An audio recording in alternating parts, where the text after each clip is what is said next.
Yan, may balita do sa ICC. Ang sabi nung ICC, i-freeze daw nila yung assets ni Pangulong Duterte, yung dala-dala daw niya nung naaresto siya. Eh syempre ginawan pa ng balita ng admin. Eh dala-dala lang naman niya, pitaka. Yun lang naman ang finreeze, di ba?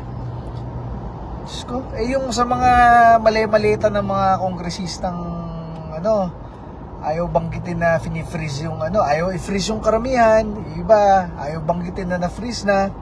Tapos ito gagawan pa ng balita na Rodrigo Duterte, ICC freezes Rodrigo Duterte assets when he came in. Eh kasama ko si Pangulong Duterte galing Hong Kong. Nung 3 araw na yon, pag uwi namin Pilipinas, inaresto siya. Ang dala lang naman niya, pitaka.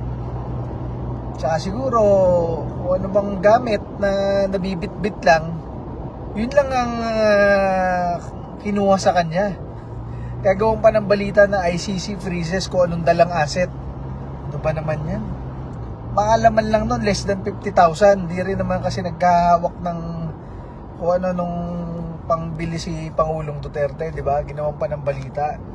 Kaya pag nakita nyo ngayon yun, nakalagay ICC freezes Rodrigo Duterte's asset when he was arrested. Eh wala yun, pitaka lang yun. Diyos ko, ano ba yun? Ginawan pa ng balita eh. Ang inaantay natin, kamusta naman yung mga asset ng mga nagnakaw ng trilyon sa Pilipinas, di ba? Hindi naman yata na hanggang ngayon 1 taon na wala pa rin, di ba? Alam nyo, masabi ko sa inyo, swertihin lang si Mayor Sara, makabalik lang ng mga Duterte.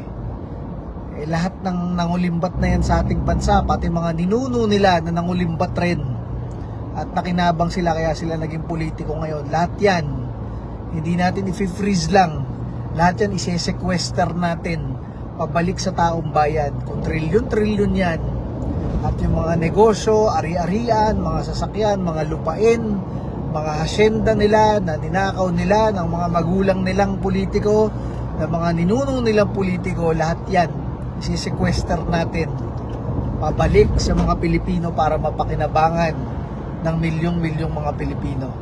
Yan ang ganti ng sambayan ng Pilipino. Actually, hindi siya ganti.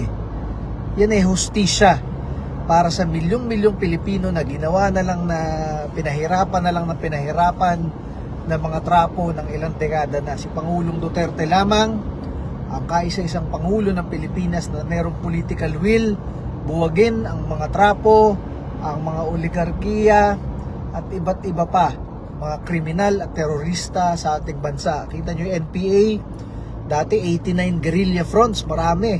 Pag alis ni Pangulong Duterte, pipito. Diba? Ganyan ang mga klase ng sa anong panahon niya, mga adik, mga kriminal, mga hold-upper, yun ang takot, diba? Eh ngayon wala, nagbalikan na uli. So ang ating inaasahan na lang ay ang pagkapangulo ng ating susunod na Pangulo, Sara Duterte, para man lang makabawi ang sambayan ng Pilipino na ngayon ay naghihikahos na. Ang yaman-yaman ng bansang ito, maraming dagat, maraming bundok, maraming tao. Dapat sobrang yaman ng bansang ito. Kaya lang dahil sa mga namumuno, ayan, halos mag-aalisan na lahat dito sa Pilipinas dahil ayaw na dito. Puro kurakot, walang oportunidad. Bakit ganun? Diba? Lahat naman nagbabayad ng buwis. Napakaraming buwis. Meron kang, kapag may trabaho ka, meron kang income tax. May trabaho ka o wala kang trabaho, pagpunta mo sa tindahan, bibili ka, merong value added tax. Pag gusto mo ibenta yung minana mong lupa kasi wala ng pera, mayroong capital gains tax. Pag ayaw mo ibenta, mayroong amilyar, real estate tax. Ngayon, pag hindi mo ibebenta, hindi ka bibili, hindi ka kakain, hindi ka sa sweldo, lalagay mo na lang sa bangko, lahat na naipon mo, pati yung savings sa bangko, may tax na rin. Di ba? Napakaraming tax. Dapat dito sa Pilipinas na to, sobrang unlad na, sobrang dami ng railway, airport, seaport, ang dami dahil napakaraming tax. Ang problema, halos 1/4 ng budget ng Pilipinas kinukuha lamang, 'di ba? Tapos yung natitirang 3/4, yung 1/4 doon pinagbabayad pa ng utang. So ano na lang, One half na lang, yung one half na yun, pinagsisiksikan. Di ba? Kailangan mo pa pumunta kay politiko para makahingi ng tulong. Dapat, kaya mahirap sa bansang ito eh. So lahat yan babaguhin natin pag umupo si Pangulong Sara Duterte.